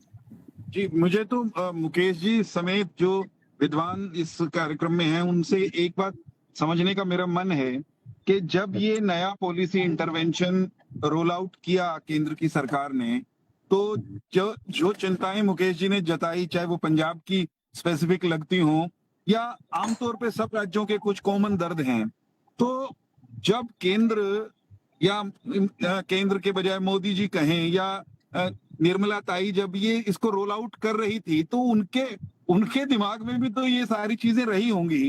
तो क्या अपने में से किसी ने, मुकेश जी क्योंकि विद्वान है इस विषय के, क्या ऐसा कुछ उन्होंने अब तक कहा है निर्मला जी से लेकर और प्रधानमंत्री जी तक, जिसमें राज्यों को कुछ हिदायतें दी गई हो, भाई इस रास्ते से चलोगे, यूं करोगे तो चीजें काबू आ जाएंगी। जो जोखिम है इसमें, जो आप भी कह रहे हैं, सभी लोग कह रहे हैं, उनको उनसे बचने के रास्ते सजेस्ट किए हैं क्या किसी भी स्टेज पर, कहीं भी किसी ने भी? नहीं सर, अभी ऐसा कोई स्टेटमेंट या उस तरह का कोई सजेशन या उन्होंने नहीं दिया है। इसमें दो चीजें हैं। पहली चीज तो ये है कि जब आपको पता है कि आपकी इनकम कम हो रही है तो आपकी रेस्पॉन्सिबिलिटी है कि आप अपने खर्च कम करें। दूसरा ये है कि मुझे लगता है सेंट्रल गवर्नमेंट कुछ ना कुछ कंपनसेट करेगी, भले उन्होंने आज डिक्लेयर नहीं किया है। जो इनको रेवेन्यू लॉस होगा उसको शायद मुझे लग रहा है साल या 2 साल के लिए कंपनसेट करेगी काफी हद तक, ताकि स्टेट्स की जो पोजीशन है वो एकदम डाउन ना हो और धीरे धीरे वो उसको सस्टेनेबिलिटी में चले जाए, या कहते हैं ना धीरे धीरे आदत पड़ जाती है कि अब हमें को ऐसे चलाना है। तो मुझे लगता है करेंगे वो कंपनसेट, जैसे कि पहले GST के टाइम भी किया था 5 साल तक के लिए। अभी डिक्लेयर नहीं किया उन्होंने, डिक्लेयर नहीं किया है, बट करेंगे मुझे लगता है। शुक्रिया Mukesh ji. Thank you. Sir कोई प्रश्न कोई पूछना चाहता जे, कोई गल ऐड ऑन करना चाहते सर, कोई भी अपने विच जलंधर तो भी हैगे डॉक्टर अमनप्रीत जी, वो भी काफी जानकारी रखते हैं, और साडे जगदीश जोल जी भी है, कई चीज़ अगे ही है, डॉक्टर अगे जयेश चंद्र भी है। तुसीं सारे कोई ना कोई प्रश्न पूछ सकते हो। मैं क्या पटाले तो बलजिंदर सिंह ठाकुर जी भी है, और अपने विच कुलदीप अग्निहोत्री जी भी है वाइस चांसलर, इन्हों तो लास्ट ਅਸੀਂ ਲਵਾਂਗੇ ਆਸ਼ੀਰਵਾਦ ਉੱਥੇ। ਨਹੀਂ ਹੁੰਦਾ ਤਾਂ ਫਿਰ ਮੈਂ ਅੱਗੇ ਕਰਾਂ ਸ਼ੁਰੂ ਸਰ ਕਿਸੇ ਦਾ ਪ੍ਰਸ਼ਨ ਅਗਰ ਨਹੀਂ ਹੈ ਤਾਂ ਕੋਈ ਹਾਂਜੀ ਸਤਿੰਦਰ ਜੀ, ਕਰਨਲ ਨਿਤਿਨ ਜੀ ਵੀ conclusion ਹੈਗੇ ਵੱਲ ਚਲੋ, ਬੜਾ ਬਹੁਤ ਵਧੀਆ ਸੀ, ਜ਼ਿਆਦਾ ਕੁਐਸਚਨ ਹੈ ਨਹੀਂ ਲੋਕਾਂ ਦੇ। ਜਿਹੜਾ ਅੱਜ ਅਸੀਂ ਆਪਣਾ ਵਿਸ਼ੇ ਸੁਣਿਆ ਹੈ, ਇਸ ਨੂੰ ਸਾਰਿਆਂ ਨੇ ਔਰ ਮੁਕੇਸ਼ ਜੀ ਨੇ ਬੜੀ ਮਿਹਨਤ ਕਰਕੇ ਸਲਾਈਡ ਸ਼ੂ ਬਣਾਈ ਹੈ ਔਰ ਸਾਰਾ ਸਾਨੂੰ ਦੱਸਿਆ ਵੀ ਹੈ ਔਰ ਮੈਂ ਲੱਗਦਾ ਵੀ ਮੇਰੇ ਕੋਲ ਸਲਾਈਡਸ ਅਵੇਲੇਬਲ ਹੈ ਤੇ ਮੈਂ ਇਹਨਾਂ ਨੂੰ ਸਾਰਿਆਂ ਨੂੰ ਜਿਹੜਾ ਵੀ ਚਾਹੁੰਦਾ ਇਸ ਸਲਾਈਡਸ ਨੂੰ ਉਹਨਾਂ ਨੂੰ ਪਹੁੰਚੇ ਜਾਂ ਮਿਲਣ ਤਾਂ ਉਹ ਮੈਨੂੰ ਆਪਣਾ ਨੰਬਰ ਤੇ ਉਹ ਆਪਣੇ ਇਸ ਸਮੇਂ ਲਿਖ ਦੇਵੇ ਫੋਨ ਨੰਬਰ ਤੇ, ਅਸੀਂ ਉਹਨਾਂ ਨੂੰ ਉਹ ਵੀ ਸਪਲਾਈ ਕਰ ਦਾਂਗੇ ਤਾਂ ਕਿ ਬਿਕੋਜ਼ ਇਹ ਚੀਜ਼ਾਂ ਜਾਣਕਾਰੀ ਲਈ ਹੋਣੀਆਂ ਜ਼ਰੂਰੀ ਹੈਗੀਆਂ। ਦੂਜੀ ਗੱਲ, ਹੁਣ ਲਾਸਟ ਦੇ ਵਿੱਚ ਚੱਲ ਰਹੇ ਹਾਂ, ਜਿੱਦਾਂ ਕਰਨਲ ਜੈਬੰਸ ਜੀ ਨੇ ਕਿਹਾ ਸਾਨੂੰ ਵੀ ਅਸੀਂ ਇਸ ਦੀ ਰਿਕਾਰਡਿੰਗ ਕਰੀਏ। ਅਸੀਂ ਹਰ ਪ੍ਰੋਗਰਾਮ ਦੀ ਵੈਬਿਨਾਰ ਦੀ ਰਿਕਾਰਡਿੰਗ ਕਰਦੇ ਹਾਂ ਔਰ 2-4 ਦਿਨਾਂ ਦੇ ਵਿੱਚ ਇਸ ਨੂੰ ਅਸੀਂ YouTube ਤੇ ਵੀ ਪਾਵਾਂਗੇ ਔਰ ਉਸ ਤੇ ਵੀ ਕੋਈ ਜਾ ਕੇ ਦੇਖਣਾ ਚਾਹੇ ਉਹ ਵੀ ਉੱਥੇ ਦੇਖ ਸਕਦਾ ਹੈ। ਦਾ ਪੰਜਾਬ ਪੁਲਿਸ ਆਪਣਾ YouTube ਚੈਨਲ ਹੈਗਾ, ਉਹਦੇ ਵਿੱਚ ਆਪਾਂ ਦੇਖ ਸਕਦੇ ਹਾਂ। ਕੁਲਦੀਪ ਅਗਨੀਹੋਤਰੀ ਜੀ, ਡਾਕਟਰ ਕੁਲਦੀਪ ਅਗਨੀਹੋਤਰੀ ਜੀ ਵੀ ਆਪਣੇ ਵਿੱਚ ਹੈਗੇ, ਉਹ ਅੱਜ ਮਨਜੀਤ ਜੀ ਦੇ ਨਾਲ ਆਏ ਹੋਏ। ਜੇਕਰ ਕੁਲਦੀਪ ਜੀ ਮੇਰੀ ਗੱਲ ਸੁਣ ਰਹੇ ਹੋ ਤਾਂ ਇੱਕ ਅੱਧੇ ਮਿੰਟ 'ਚ ਗੱਲ ਆਪਣੀ ਸਾਂਝੀ ਕਰੀਏ, ਫਿਰ ਐਂਡ ਵੱਲ ਆਪਾਂ ਕਰਨਲ ਜੈਬੰਸ ਜੀ ਨੂੰ ਸੱਦਾ ਦਈਏ। ਕੁਲਦੀਪ ਜੀ ਮੈਨੂੰ ਲੱਗਦਾ ਮੈਂ ਗੱਲ ਨਹੀਂ ਸੁਣ ਰਹੇ, ਮਿਊਟ ਤੇ ਹੈ। ਤੇ ਕਰਨਲ ਜੈਬੰਸ ਜੀ ਫਿਰ ਕਰੋ ਸਰ। ਨਹੀਂ, ਮੈਂ ਸਤਿੰਦਰ ਸੁਣ ਰਿਹਾ, ਗੱਲ ਥੋੜੀ ਸੁਣ ਰਿਹਾ ਜੀ, ਕਮਾਲ ਲੱਗਾ ਤੇ ਸੁਣ ਨਹੀਂ ਰਿਹਾ। ਹਾਂ ਸਰ ਫਿਰ ਬੋਲੋ। ਠੀਕ ਠੀਕ ਠੀਕ ਠੀਕ ਹੈ ਸਤਿੰਦਰ, ਠੀਕ ਠੀਕ। ਦੇਖੋ ਤੁਸੀਂ ਸਾਡੇ ਟੀਚਰ ਰਹੇ ਨਾ, ਅਸੀਂ ਵੀ ਤੁਹਾਡੇ ਵਿਦਿਆਰਥੀ ਰਹੇ ਹਾਂ ਸਰ। ਸਰ ਕਰਨਲ ਸਾਹਿਬ, ਕੁਲਦੀਪ ਜੀ ਸਰ ਕਰੋ ਸਰ, ਥੋੜਾ ਜਿਹਾ ਚਾਨਣਾ ਪਾਓ ਸਰ। ਹਾਂਜੀ, thank you very much Satinder ਜੀ। ਸਭ ਤੋਂ ਪਹਿਲੇ ਤੇ ਮੈਂ ਬਹੁਤ ਧੰਨਵਾਦ ਦਿਨਾ ਮੁਕੇਸ਼ ਜੀ ਨੂੰ ਕਿ ਉਹਨਾਂ ਨੇ ਇੱਕ ਐਡਾ ਬਹੁਤ ਪ੍ਰੋਫੈਸ਼ਨਲੀ ਪ੍ਰੀਪੇਅਰਡ ਉਹਨਾਂ ਨੇ ਗੱਲ ਕੀਤੀ ਤੇ ਬਹੁਤ ਸੈਟੀਸਫੈਕਸ਼ਨ ਲੈਵਲ ਸਾਨੂੰ ਮਿਲ ਗਿਆ। ਸਾਨੂੰ ਲੈਵਲ ਪਤਾ ਲੱਗ ਗਿਆ ਨੈਸ਼ਨਲ ਲੈਵਲ ਦੇ ਉੱਤੇ ਵੀ ਕੀ ਹੈ ਤੇ ਸਟੇਟ ਲੈਵਲ ਦੇ ਵਿੱਚ ਵੀ ਕੀ ਹੈ।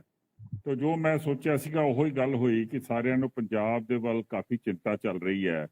ਤੇ ਇੱਕ ਹੋਰ ਪੋਜ਼ਿਟਿਵ ਦੇਖੋ ਕਿ ਜਿਹੜੀ ਸਾਨੂੰ ਹੜ੍ਹਾਂ ਦੀ ਮਾਰ ਚੱਲ ਰਹੀ ਹੈ ਇਸ ਵੇਲੇ, ਇਹ GST ਦੇ ਜਦੋਂ ਆਈ ਹੈ ਹੁਣ ਐਡਾ ਕੁ relief, hundreds of crores and thousands of crores the relief material ਆਉਣਾ ਹੈ। ਉਸ ਪੂਰੇ ਮਟੀਰੀਅਲ ਦੇ ਉੱਤੇ ਤੁਸੀਂ ਅਗਰ 10% ਲਗਾਓ ਕਟੌਤੀ ਹੋ ਕੇ ਤੇ ਉੱਡਾ ਹੀ ਸਾਡੇ ਕੋਲ ਮਟੀਰੀਅਲ ਜਿਹੜਾ ਉਹ ਜ਼ਿਆਦਾ ਆਏਗਾ। So that is a positive thing, ਕਿਉਂਕਿ ਬੰਦੇ ਨੇ ਤੇ CSR ਵਾਲੇ ਨੇ ਇਹ ਨਹੀਂ ਕਹਿਣਾ ਕਿ ਤੁਸੀਂ ਮੇਰੇ ਕੋਲੋਂ ਐਡਾ ਸਮਾਨ ਲਓ, ਉਹਨੇ ਤੇ ਕਹਿਣਾ ਮੈਂ 5 ਕਰੋੜ ਦੇ ਦਿੱਤਾ, ਉਹਨੇ ਕਹਿਣਾ ਮੈਂ 7 ਕਰੋੜ ਦੇ ਦਿੱਤਾ। ਸੋ ਜੋ ਤੁਹਾਨੂੰ 5 ਕਰੋੜ ਤੋਂ ਮਿਲਣਾ ਸੀਗਾ ਉਹ 10% ਜ਼ਿਆਦਾ ਮਿਲੇਗਾ। ਸੋ ਉਹਦੇ ਨਾਲ ਸਾਨੂੰ ਇਹ ਸਾਲਾਂ ਦੀ ਮਾਰ 'ਚ ਫਾਇਦਾ ਹੋ ਜਾਏਗਾ। ਤੇ ਦੂਸਰਾ ਜਿਹੜਾ ਐਕਸਪੈਂਡੀਚਰ ਲੋਕਾਂ ਨੂੰ ਹੁਣ ਜਦੋਂ ਉਹਨਾਂ ਨੇ ਆਪਣੇ ਆਪ ਨੂੰ ਰੀਹੈਬਿਲਿਟੇਟ ਕਰਨਾ ਹੈ, ਇੱਕ ਸਟੇਟ ਨੇ ਰੀਹੈਬਿਲਿਟ ਕਰਨਾ ਹੁੰਦਾ ਹੈ, ਇੱਕ ਆਪਣੇ ਆਪ ਨੂੰ ਰੀਹੈਬਿਲਿਟੇਟ ਕਰਨਾ ਹੁੰਦਾ ਹੈ। ਜੋ ਲੋਕਾਂ ਨੇ ਆਪਣੇ ਆਪ ਨੂੰ ਰੀਹੈਬਿਲਿਟੇਟ ਕਰਨਾ ਉਹ ਵੀ ਥੋੜਾ ਘੱਟ ਐਕਸਪੈਂਸਿਵ ਹੋ ਜਾਏਗਾ। ਹੁਣ ਆ ਜਾਂਦੀ ਹੈ ਗੱਲ ਜਿਹੜੀ ਅਸੀਂ ਕਰ ਰਹੇ ਹਾਂ ਇਹਦੇ ਪੰਜਾਬ ਦੀ ਕਿ ਪੰਜਾਬ ਦੇ ਵਿੱਚ ਟੈਕਸ ਘੱਟ ਹੋਏਗਾ। ਦੇਖੋ ਪੰਜਾਬ ਦੇ ਵਿੱਚ ਪਹਿਲੇ ਵੀ ਕਿਉਂਕਿ ਸਾਡਾ ਟੈਕਸੇਸ਼ਨ ਦਾ ਤਰੀਕਾ ਹੀ ਚੰਗਾ ਨਹੀਂ ਸੀਗਾ, ਮੇਰੇ ਹਿਸਾਬ ਦੇ ਨਾਲ ਤੇ ਪੰਜਾਬ ਨੂੰ ਹੀ ਜ਼ਿਆਦਾ ਫਾਇਦਾ ਹੋਇਆ ਹੈ GST ਦਾ। ਘੱਟ ਤੋਂ ਘੱਟ ਉਹਨਾਂ ਨੂੰ ਕੁਝ ਮਿਲ ਤੇ ਰਿਹਾ ਹੈ, ਨਹੀਂ ਤਾਂ ਨਾ ਤੁਹਾਡੀ ਮਿਊਨਿਸਪੈਲਿਟੀ ਕੁਝ ਲੈਂਦੀ ਹੈ, ਨਾ ਤੁਹਾਡੇ ਇਨਕਮ ਟੈਕਸ ਦੇ ਵਿੱਚ ਕੁਝ ਮਿਲਦਾ ਹੈ, ਨਾ ਤੁਹਾਨੂੰ ਕੋਈ ਸਰਵਿਸ ਟੈਕਸ ਮਿਲਦਾ ਸੀਗਾ, ਨਾ ਤੁਹਾਨੂੰ ਕੋਈ ਸੇਲ ਟੈਕਸ ਮਿਲਦਾ ਸੀਗਾ। ਤੇ ਇੱਥੇ ਤੇ ਫੱਤੋ ਫੱਤੀ ਚੱਲ ਰਹੀ ਸੀਗੀ ਪੰਜਾਬ ਦੇ ਵਿੱਚ। ਹੁਣ ਘੱਟ ਤੋਂ ਘੱਟ GST ਦੇ ਨਾਲ ਕੁਝ ਤੇ ਇਹਨਾਂ ਨੂੰ ਮਿਲ ਜਾਂਦਾ ਹੈ। ਅਗਰ ਇਹ ਆਪਣੇ ਆਪ ਨੂੰ ਸਹੀ ਤਰੀਕੇ ਨਾਲ ਆਪਣਾ ਮੈਨੇਜ ਕਰਨ ਦੀ ਕੋਸ਼ਿਸ਼ ਕਰਨਗੇ, ਪੰਜਾਬ ਦੇ ਵਿੱਚ ਅਗਰ ਕੋਈ ਟੈਕਸ ਨਹੀਂ ਦਿੰਦਾ, ਕੋਈ ਬਿਜਲੀ ਦਾ ਪੈਸਾ ਨਹੀਂ ਦਿੰਦਾ, ਕੋਈ ਪਾਣੀ ਦਾ ਪੈਸਾ ਨਹੀਂ ਦਿੰਦਾ, ਕੋਈ ਐਜੂਕੇਸ਼ਨ ਦਾ ਨਹੀਂ ਦਿੰਦਾ, ਤਾਂ ਹੈਲਥ ਨਹੀਂ ਦਿੰਦਾ, ਘੱਟ ਤੋਂ ਘੱਟ ਮਾਲ ਦੇ ਵਿੱਚ ਜਾ ਕੇ ਕੁਝ ਖਰਚੇਗਾ ਤੇ ਸਹੀ, ਨਹੀਂ ਤਾਂ ਕੀ ਪੈਸਾ ਇੱਥੇ ਉੜ ਜਾਂਦਾ ਹੈ। ਜਿਹੜਾ ਪੈਸਾ ਇੱਥੇ ਆ ਰਿਹਾ ਹੈ ਉਹ ਕਿਤੇ ਨਾ ਕਿਤੇ ਤੇ ਯੂਜ਼ ਹੋਣਾ ਹੈ। ਤੇ ਅਗਰ ਉਹ ਯੂਜ਼ ਹੋਏਗਾ ਤੁਹਾਡੀ ਐਜੂਕੇਸ਼ਨ ਵਾਸਤੇ ਤੇ ਜਾਂ ਕਿਸੇ ਵੀ ਚੀਜ਼ ਵਾਸਤੇ, ਜਿੱਦਾਂ ਗੁਰਮੀਤ ਮੈਡਮ ਨੇ ਕਿਹਾ ਹੈਲਥ ਵਾਸਤੇ, ਸਰਵਿਸ ਸੈਕਟਰ 'ਚ ਉਹਦੇ ਤੇ GST ਆਏਗੀ ਤਾਂ ਤੁਹਾਨੂੰ ਪੈਸਾ ਮਿਲੇਗਾ। ਸੋ ਦੇਅਰਫੋਰ ਇਹ ਗੱਲਾਂ ਜਿਹੜੀਆਂ ਨੇ ਇਹ ਕਾਫੀ ਇਹਨਾਂ ਦਾ ਫਾਇਦਾ ਹੋਏਗਾ। ਬਾਕੀ ਸਿੱਧੀ ਗੱਲ ਤੇ ਇਹ ਹੈ ਸਤਿੰਦਰ ਜੀ ਕਿ ਤੁਸੀਂ ਸਾਡੇ ਨਾਲ ਦਾ ਨੇਬਰਿੰਗ ਹਰਿਆਣਾ ਦੇਖ ਲਓ, ਉਹਦੀ ਸਾਡੇ ਕੋਲੋਂ 4 ਗੁਣਾ ਜ਼ਿਆਦਾ GST ਹੈ, ਕਿਉਂਕਿ ਉਹਨਾਂ ਦੀ ਮੈਨੇਜਮੈਂਟ ਚੰਗੀ ਹੈ। ਉਹ ਇੰਡਸਟਰੀ ਲੈ ਕੇ ਆਏ ਨੇ, ਉਹ ਆਪਣਾ ਉਹਨਾਂ ਦਾ ਜਿਹੜਾ ਫਾਈਨੈਂਸ਼ੀਅਲ ਸਟੇਟਸ ਹੈ ਉਹ ਚੰਗਾ ਹੈ। ਅਸੀਂ ਇਹ ਜਿਹੜੀ 4 ਵਾਰ ਮੈਂ ਸੁਣ ਲਿਆ ਸੀਗਾ, 5 ਵਾਰ ਮੁਕੇਸ਼ ਜੀ ਨੇ ਕਿਹਾ ਫ੍ਰੀ ਬੀਜ਼ ਬੰਦ ਕਰੋ। ਹੁਣ ਆਪਾਂ ਪੋਲਿਟਿਕਸ ਦੇ ਉੱਤੇ ਚੱਲੀਏ, ਅਗਰ ਤੁਸੀਂ 5 7 10 ਹਜ਼ਾਰ ਰੁਪਏ ਦੀ ਫ੍ਰੀ ਬੀਜ਼ ਦਿੱਤੀਆਂ ਹੋਈਆਂ ਨੇ, ਅਗਰ GST ਦੇ ਨਾਲ ਉਹਦੇ ਪੈਸੇ ਘੱਟ ਹੋ ਗਏ ਨੇ, ਤੇ ਘੱਟ ਤੋਂ ਘੱਟ ਤੁਸੀਂ ਅਗਰ ਬੰਦਾ 10,000 ਰੁਪਇਆ ਸਭ ਮਹੀਨੇ ਦਾ ਕਮਾ ਰਿਹਾ ਹੈ GST ਦੇ ਇਹਦੇ ਕਾਰਨ, ਤੇ 5,000 ਰੁਪਇਆ ਉਹਦੇ ਕੋਲੋਂ ਬਿਜਲੀ ਪਾਣੀ ਦਾ ਵੀ ਲੈ ਲਓ। ਸੋ ਵੀ ਹੈਵ ਟੂ ਸਤਿੰਦਰ ਜੀ, ਆਪਾਂ ਨੂੰ ਨਾ ਬੜਾ ਪ੍ਰੈਕਟੀਕਲ ਜਿਹਾ ਹੋਣਾ ਪਏਗਾ ਇਹਨਾਂ ਗੱਲਾਂ ਦੇ ਵਿੱਚ।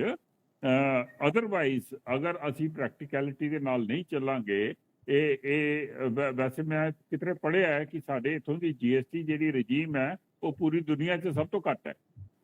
ਸੋ that is also a very big point.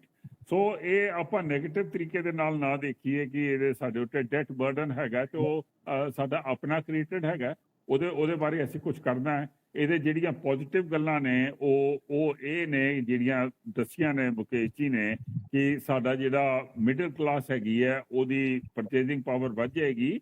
ਉਹ ਬੜਾ ਵੱਡਾ ਇੱਕ ਬੈਨੀਫਿਟ ਹੈਗਾ, ਤੇ ਉਸ ਬੈਨੀਫਿਟ ਨੂੰ ਆਪਣੇ ਵਾਸਤੇ ਕਿੱਦਾਂ ਯੂਜ਼ ਕਰਨਾ ਹੈ, ਇਹ ਗਵਰਨਮੈਂਟ ਦਾ ਕੰਮ ਹੈ, ਇਹ ਸਟੇਟ ਗਵਰਨਮੈਂਟ ਦਾ ਕੰਮ ਹੈ। ਸੋ ਸਟੇਟ ਗਵਰਨਮੈਂਟ ਨੂੰ ਆਪਣੇ ਜਿਹੜੀ ਰਿਸਪੌਂਸਿਬਿਲਟੀ ਹੈ ਉਹਦੇ ਕੋਲੋਂ ਪਿੱਛੇ ਨਹੀਂ ਹਟਣਾ ਚਾਹੀਦਾ। ਜੋ ਉਹਨਾਂ ਨੂੰ ਇੱਕ ਫੈਸਿਲਿਟੀ ਦਿੱਤੀ ਹੈ ਸੈਂਟਰ ਨੇ, ਉਹਨੂੰ ਆਪਟੀਮਾਈਜ਼ ਕਰਨਾ ਸਟੇਟ ਗਵਰਨਮੈਂਟ ਦਾ ਕੰਮ ਹੈਗਾ। ਸੋ ਇਹ ਕਹਿੰਦੇ ਹੋਏ ਮੈਂ ਮੁਕੇਸ਼ ਜੀ ਨੂੰ ਬਹੁਤ ਧੰਨਵਾਦ ਦੁਬਾਰਾ ਕਰਨਾ। ਨਾਲ ਮੈਂ ਸਾਰਿਆਂ ਨੂੰ ਇਸ ਫੈਸਟੀਵਲ ਸੀਜ਼ਨ, ਨਵਰਾਤਰਿਆਂ ਦਾ ਸੀਜ਼ਨ, ਰਾਮਲੀਲਾ ਦਾ ਸੀਜ਼ਨ, ਅੱਗੇ ਵਿਜੇ ਦਸ਼ਮੀ ਆ ਰਹੀ ਹੈ, ਉਹਦੇ ਵਾਸਤੇ ਮੈਂ ਸਾਰਿਆਂ ਨੂੰ ਬਹੁਤ ਸ਼ੁਭਕਾਮਨਾਵਾਂ, ਬਹੁਤ ਵਧਾਈਆਂ। ਆਪਣੇ ਘਰ ਦੇ ਵਿੱਚ ਸਾਰੇ ਸੁਖੀ ਹੋ ਕੇ ਤੇ ਖੂਬ ਕੰਜ਼ੰਪਸ਼ਨ ਕਰਨ, ਤਾਂ ਕਿ ਪੰਜਾਬ ਦੇ ਵੀ ਕੁਝ ਪੈਸੇ ਨਿਕਲਣ ਉਹਦੇ ਵਿੱਚੋਂ। ਤੇ ਨਾਲੋਂ ਨਾਲ ਮੈਂ ਵਿਜੇ ਦਸ਼ਮੀ ਦੇ ਦਿਨ ਸਾਡੀ ਇੱਕ ਬੜੀ ਵੱਡੀ ਸੰਸਥਾ ਹੈ ਇੱਥੇ ਇੰਡੀਆ ਦੇ ਵਿੱਚ, ਰਾਸ਼ਟਰੀ ਸਵੈਮ ਸੇਵਕ ਸੰਘ, ਉਹਨਾਂ ਦੀ ਵੀ 100th ਐਨੀਵਰਸਰੀ ਹੈ। ਉਹਦੇ ਵਾਸਤੇ ਵੀ ਮੈਂ ਬਹੁਤ ਵਧਾਈਆਂ ਦਿੰਦਾ ਸਭ ਨੂੰ। ਇਹ ਬੜੇ ਵੱਡਾ ਇੱਕ ਯੋਗਦਾਨ ਹੈਗਾ ਕਿ ਇੱਕ 100 ਸਾਲ ਵਾਸਤੇ ਇੱਕ ਇੰਸਟੀਟਿਊਸ਼ਨ ਚੱਲ ਰਹੀ ਹੈ, ਤੇ ਉਹ ਇਸੇ ਵਾਸਤੇ ਚੱਲ ਰਹੀ ਹੈ ਕਿਉਂਕਿ ਉਹ ਮਜ਼ਬੂਤ ਹੈ, ਤੇ ਉੱਥੋਂ ਸਾਨੂੰ ਕੁਝ ਨਾ ਕੁਝ ਸਿੱਖਣਾ ਵੀ ਚਾਹੀਦਾ। ਇਹ ਸਭ ਕੁਝ ਕਹਿ ਕੇ ਮੈਂ ਆਪਣੀ ਬਾਣੀ ਨੂੰ ਵਿਰਾਮ ਦਿੰਦਾ। ਥੈਂਕ ਯੂ ਵੈਰੀ ਮਚ, ਤੁਸੀਂ ਸਾਰਿਆਂ ਨੇ ਜੁਆਇਨ ਕੀਤਾ ਤੇ ਸਾਡਾ ਹੌਸਲਾ ਵਧਾਇਆ। बाकी ਇਹਦੇ ਵਿੱਚੋਂ वरिंदर जी, खासकर आपको मैं बड़े दिनों के बाद देख रहा हूँ चौहान साहब, मुझे बहुत अच्छा लगा कि आप आए। तो मुझे निमंत्रण मिला, मैं आ गया। बहुत अच्छा किया आपने, ज्यादा आया करो, हमें बहुत उससे हौसला मिलता है। तो सब ਨੂੰ मैं अपने ਵੱਲੋਂ ਸ਼ੁਭਕਾਮਨਾਵਾਂ ਦੇਣਾ ਤੇ ਸਭ ਨੂੰ ਵਧਾਈਆਂ ਦੇਣਾ। ਥੈਂਕ ਯੂ ਜੀ। ਅਸੀਂ ਅੱਜ ਭਗਤ ਸਿੰਘ ਜੀ ਦਾ ਵੀ ਜਨਮ ਦਿਨ ਹੈਗਾ, ਤੇ ਕੁਲਦੀਪ ਜੀ, ਡਾਕਟਰ ਕੁਲਦੀਪ ਜੀ ਆਪਣੇ ਜਿਹੜੇ ਵਾਈਸ ਚਾਂਸਲਰ ਰਹੇ ਵੀ ਹੈ, ਔਰ ਇਸ ਸਮੇਂ ਅਕੈਡਮੀ ਨੂੰ ਦੇਖ ਰਹੇ। ਜੇ ਮੇਰੀ ਗੱਲ ਸੁਣ ਰਹੇ ਸਰ, ਇੱਕ ਵਾਰੀ ਲਾਸਟ ਦੇ ਵਿੱਚ 1 ਮਿੰਟ ਅਸੀਂ ਸਾਰੇ ਤੁਹਾਡਾ ਗੱਲਬਾਤ ਸੁਣਨੀ ਚਾਹੁੰਦੇ ਸਰ ਇਸ ਵਿਸ਼ੇ ਤੇ। ਡਾਕਟਰ ਕੁਲਦੀਪ ਜੀ।